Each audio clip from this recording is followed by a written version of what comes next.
ඉතින් කට්ටියට කොහොමද? අදත් ඉතින් අලුත් උදෑසනක් නේ.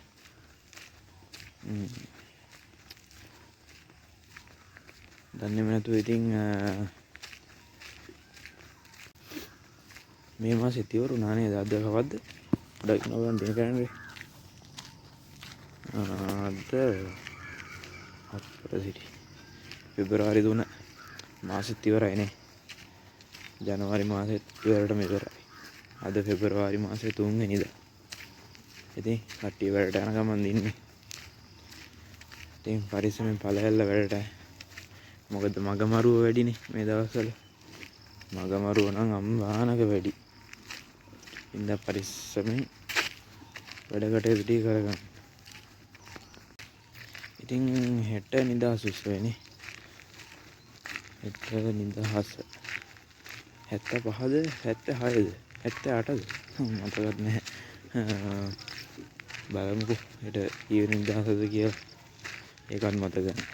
මොකද වැඩට යනවා. නිදහස මතකුත් මතකත් නැහැ. කවද්ද නිදහස කියලා මතකුත් මතකත් නැහැ.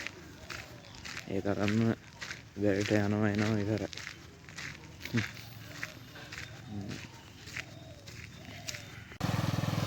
ඉතින් මම අද ඉන්නේ සුපුරුදු පොට්ටේ නෙමෙයි. මම වෙන ගමක ඉන්නේ.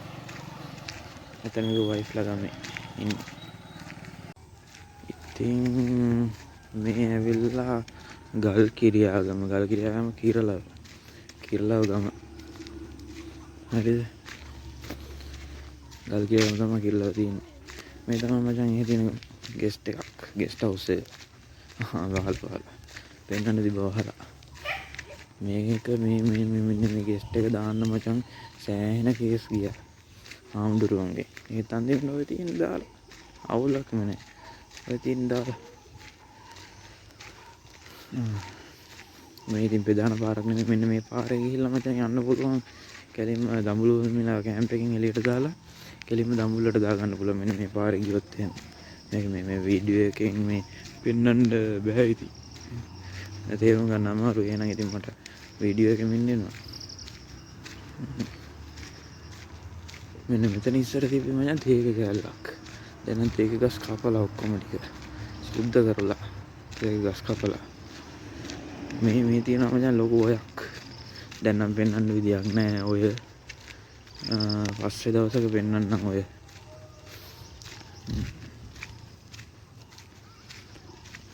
මේ තේක කාලේට මේ තේක කන පණුව జాතියක් එනවා. ඒකයි මේ මං හිතන්නේ ඒකේ ඉඳ වෙන්න මැදි කප්පාදු කරලා තියෙන තේක ගස් ටික. ඔය අද ඉස්කෝලේ ඉඳලා පොඩ්ඩක් කාර්ය බහුල දවසක් වෙලා තියෙන්නේ කට්ටියට.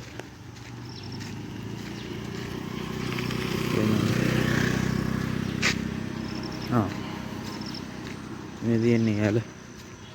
මෙන්න මෙතනින් තමයි යන්නේ.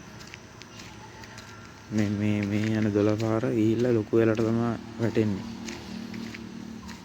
ඔව් ගිහිල්ලා. ඔය ඉස්සරහින් පේන්නේ ප්‍රධාන පාර. දකුණු පැත්තට දඹුල්ලට යන්න පුළුවන්. වම් පැත්තට ගියොත් එහෙම ගල් කිරියාගමට යන්න පුළුවන්. මෙන්න මේ පේන පාර. ඔය යන පාර. ඔය යන්නේ බයික් එක්කත් යන්නේ. දකුණු පැත්තට ගියොත් දඹුල්ලට, වම් පැත්තට ගියොත් ගල් කිරියාගමට, උබ්බෝගමට යන්නත් පුළුවන්. ඉතින් එහෙනම් ඊළඟ වීඩියෝ එකෙන් සෙට් වෙමු මචං.